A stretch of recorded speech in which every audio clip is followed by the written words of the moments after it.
Muy buenas tardes a todos los amigos de Hoja de Ruta, bienvenidos a una nueva edición de Otras Voces. Continuamos con el tema estudiantil, con el tema de las universidades. Obviamente este tema lo vamos a seguir tratando porque nos parece importantísimo el hecho de que los estudiantes tengan voz y ellos también expongan sus necesidades y sus sugerencias ante las autoridades por esta coyuntura, ¿no? Que nos ha tocado vivir por esta pandemia mundial, pero sí al mismo tiempo ver que y evidenciar que todas las universidades y todo el sistema educativo no tenía planificado esto. Eh, Países mucho más adelantados, pues obviamente ya han tenido esta previsión de qué pasa en el caso de que la gente no pueda salir de sus casas, ya sea por conflictos bélicos, por lo que sea. Entonces, regresar, ir hasta otras modalidades de educación, como en este caso la educación virtual. Pero, ¿qué opinan los estudiantes? En la mañana tuvimos un panel con 4 estudiantes, pero hoy le damos la bienvenida a David Israel Paucar. Él es representante de la Universidad Nacional del Chimborazo. Él pertenece al Frente Amplio de Estudiantil y le damos la bienvenida. ¿Cómo estás, mi estimado David? Buenas tardes, César, ¿cómo estás? Y también buenas tardes a todos quienes siguen el prestigioso medio de comunicación Hoja de Ruta. Pues aquí, en cierta medida, en la cuarentena, y de igual forma aquí todavía viendo esas dificultades que tenemos los estudiantes, no solo de la educación superior, sino también de la educación secundaria, en cuanto a esa decisión que ha tomado el gobierno de que se inicie clases sin ni siquiera haber consultado la opinión y las propuestas de los mismos frentes estudiantiles, de los dirigentes universitarios, de los dirigentes secundarios. Entonces ahí organizando una propuesta única a nivel territorial en la que estemos conjugados todos los mismos dirigentes universitarios, tanto en la educación superior como en la educación secundaria. Exactamente, pero a ver, los estudiantes, ¿qué proponen? ¿Qué es lo que están proponiendo ustedes como, en este caso, como el Frente Amplio Estudiantil? Bueno, como Frente Amplio de los estudiantes, estamos primero pidiendo que se haga un análisis profundo en donde se sepa cuáles son los porcentajes reales de compañeros que tendrán dificultades, tanto socioeconómicas como dificultades informáticas, porque es obvio que si hasta los últimos estudios que se hizo más o menos en el 2017, 2018, por ahí existía de un 30 o un 40% de estudiantes que tienen dificultades en su acceso en línea, obviamente ese panorama y ese espectro se ha aumentado por la misma crisis que estamos viviendo. De igual forma, no hay una investigación o un análisis que diga cuáles son los estudiantes que no tienen una computadora en sus hogares o que a su vez tienen una única computadora, la cual es compartida por todos los miembros del hogar, y en ese caso tendríamos muchas más dificultades, puesto que ¿qué pasa si el padre tiene que estar en el teletrabajo, tienen dos estudiantes de la educación secundaria y un estudiante de la educación superior? Se complicaría totalmente eso. Entonces,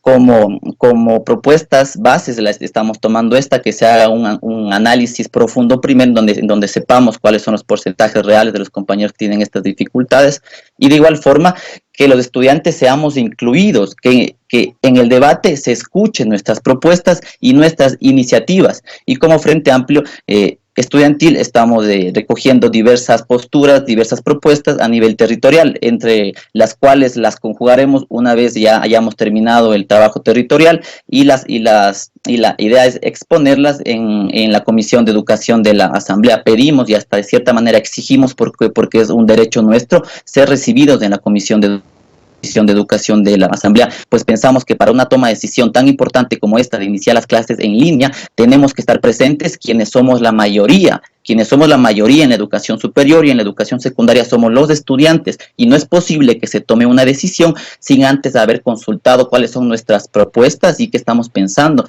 en todo esto. Ahora, hay cosas que se tienen que discutir o que no se han discutido dentro de esto de la educación virtual. Por ejemplo, ¿qué pasa? Tú ya has dicho el hecho de que los estudiantes no tengan acceso a computadoras. Pero vamos más allá, acceso a Internet. ¿Será que todos tienen acceso a Internet? ¿Será que la misma universidad tiene una plataforma para que pueda soportar las clases en línea? O sea, eso también es otra de las preguntas. Ahora, ustedes en el manifiesto plantean, dice, la no culminación de los periodos de clases en muchas universidades a las cuales los directivos pretenden, sin mayor debate o comprensión de la realidad del estudiantado, dar soluciones apresuradas. Entonces, ¿ustedes qué están planteando sobre ese tema? Bueno, como tú ya mencionabas, César, el aspecto de las dificultades que tienen los estudiantes es muy amplio y muy ambiguo. El mismo caso de los rubros que cobran en las universidades, que pagues 200, $300, 150 en una crisis de una pandemia en donde el bolsillo de los ecuatorianos ha sido gravemente afectado y donde muchos cabezas de familia, por desgracia, han sido liquidados, es un tema que también lo estamos proponiendo. Y en lo que se basa tu pregunta, pues estamos proponiendo que no haya un apuro en iniciar las mismas clases. Algunas autoridades de algunas universidades, no sé cuál es el apuro que tienen, tal vez por decir, entre comillas, que su universidad cumple todos los cronogramas establecidos, o tal vez porque tiene el apuro de estar cobrando los mismos rubros, ha decidido que las clases se inicien en este mes de abril o en el mes de mayo mismo,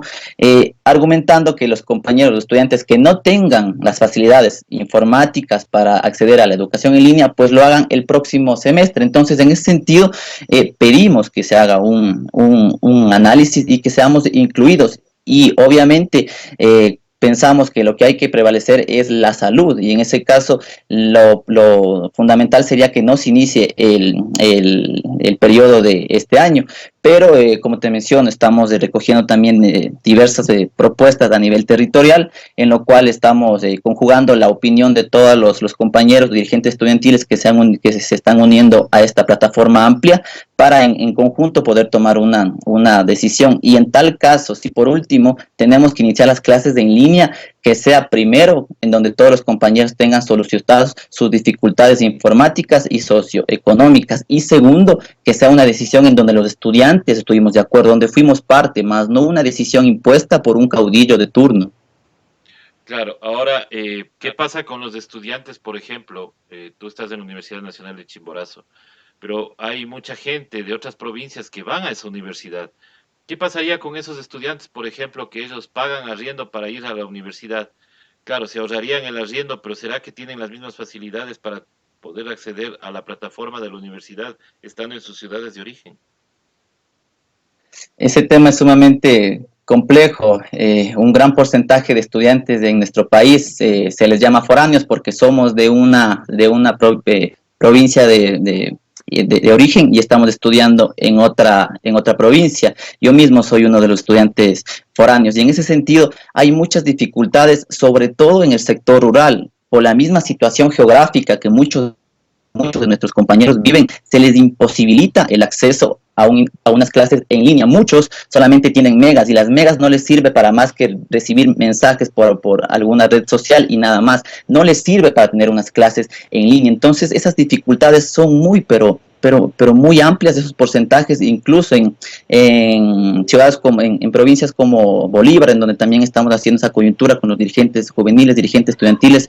Ellos mencionan que es un gran porcentaje de estudiantes que son del sector rural y que se verán duramente afectados en las clases en línea. El mismo tema de los compañeros foráneos, tenemos que estar pagando un arriendo en un departamento, en un cuarto que no estamos viviendo. Incluso en esta crisis, como menciono, socioeconómica, tenemos que estar también cancelando esos mismos rubros. Todo esto se está conjugando en unas dificultades tremendas para una educación en línea. Y si los estudiantes luchamos por algo, es por una educación de calidad, gratuita y masiva.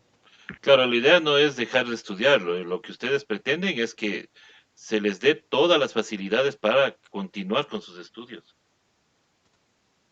Sí, claro, ya hemos escuchado por ahí ese cliché de algunas autoridades, incluso de algunos pseudo dirigentes de estudiantiles que son igual caudillos del tirano que tengan de turno, los cuales mencionan que somos unos vagos que no queremos estudiar.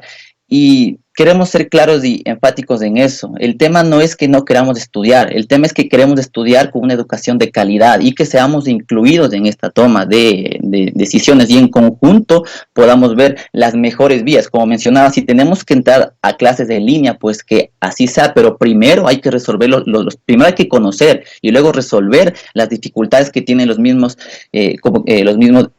estudiantes, porque no coincidimos que a un estudiante se le impida su derecho a estudiar por algo que es ajeno totalmente a él. Los estudiantes no somos causantes de esta pandemia, tampoco lo es el mismo gobierno, es un caso que se dio a nivel mundial. Pero en ese sentido no se puede dejar a un estudiante sin estudiar. Hay casos de compañeros que les coge la malla del rediseño. Eso quiere decir que si ellos no entran este semestre, tal vez porque por las dificultades económicas o las dificultades informáticas, el próximo semestre tendrán que repetir su carrera desde primer semestre. por Es el decir, los rediseño. compañeros que estuvieron claro, por el rediseño, es decir, los compañeros que están que están 5 o 6 años en la universidad, tendrían que volver otra vez desde cero todo el tiempo perdido por algo que no son causantes de ellos. Entonces, para que haya una educación, primero tenemos que ser incluidos quienes somos la mayoría dentro de la misma educación, los estudiantes, tanto en la educación superior como en la educación secundaria. Ahora, ¿qué pasa con los estudiantes, por ejemplo, que están ya terminando sus carreras? ¿Se les va a cobrar los mismos aranceles? ¿Qué es lo que se va a hacer con ellos? Eh, Muy bueno, en eso hay diferentes posturas de algunas universidades. En algunas se está pensando en que se cancelen esos, que se eliminen esos rubros hasta que, entre comillas, esto se pueda normalizar. Por otro lado, otras universidades están de igual forma pidiendo que se cancele, sea por la banca virtual o en los 10 primeros días que se normalicen las clases presenciales.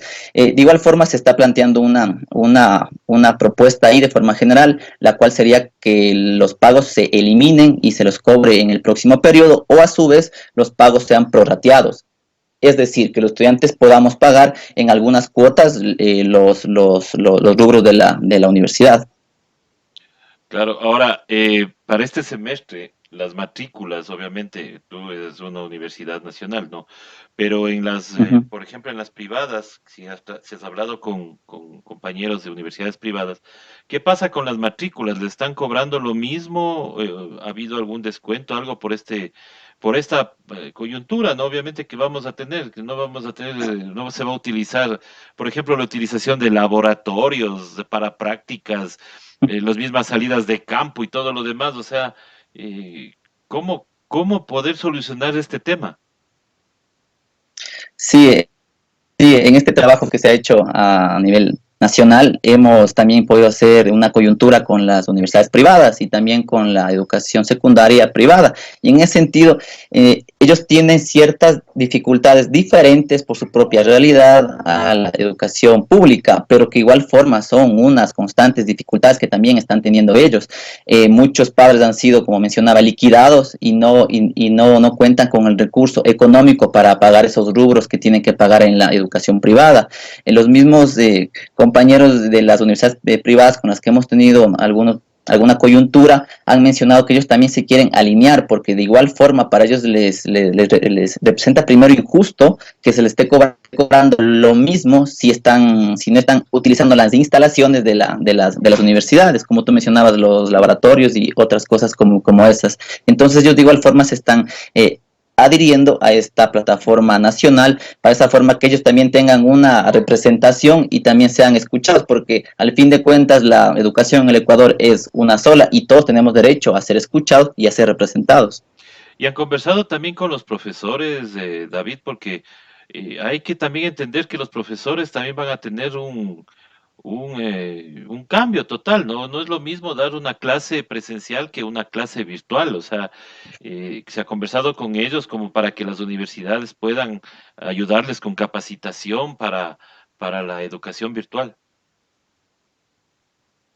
Sí, de igual forma, muchas universidades están dando capacitación para los mismos docentes, pero en las universidades que ya están trabajando en el sistema en línea, las dificultades son evidentes. Hay docentes que por su misma construcción tradicionalista no saben manejar las vías informáticas de la manera más idónea.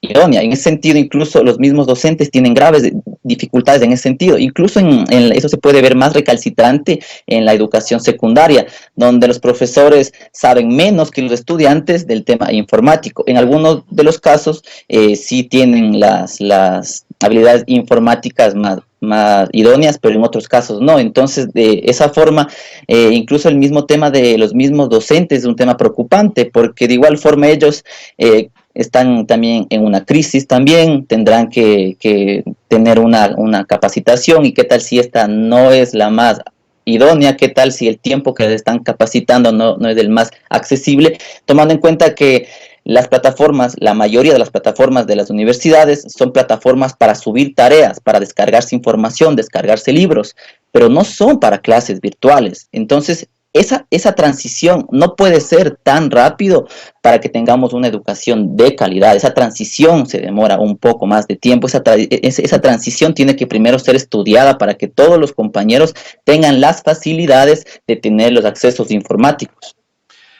Es que lastimosamente en este país es así, pues, ¿no?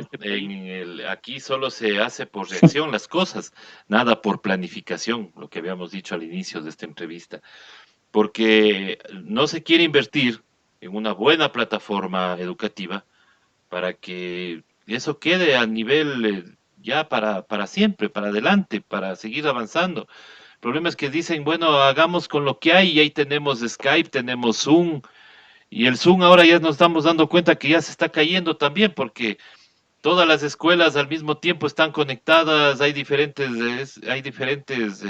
aulas, reuniones y todo lo demás, pero se está cayendo. Inclusive la seguridad de esas plataformas no son las adecuadas, especialmente para niños. Imagínate, ya para adultos también puede hacer algo, puede ocuparse en otros delitos informáticos que suelen haber ya a nivel de la tecnología.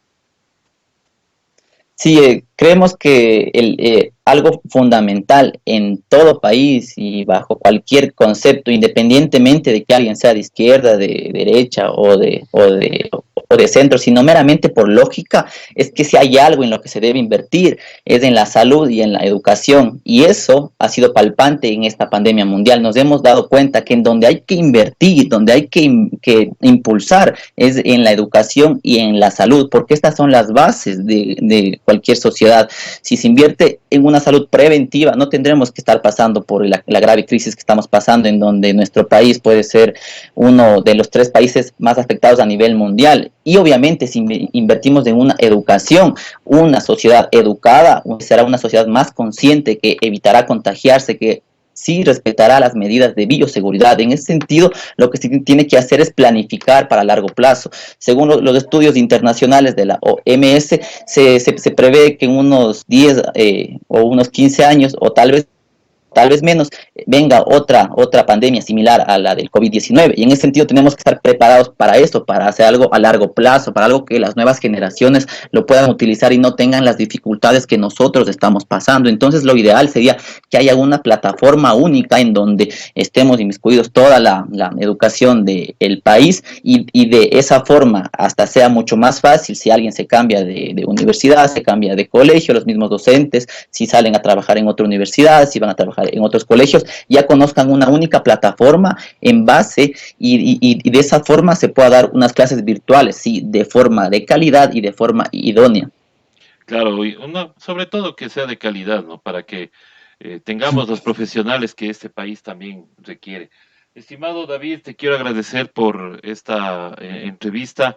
Obviamente, qué bueno haber hecho contacto con ustedes, los dirigentes estudiantiles, como para ir conversando de muchos otros temas. Yo sé que esto tenemos que seguirlo hablando, porque esperemos que las autoridades pues les den oídos.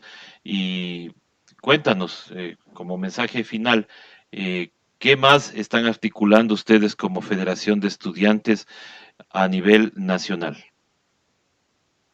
Bueno, lo estamos articulando como Frente Amplio Estudiantil. y con el mismo concepto de Frente Amplio se están articulando diversos dirigentes estudiantiles, algunas FEUES, otras no, por su concepción única que ellos consideran.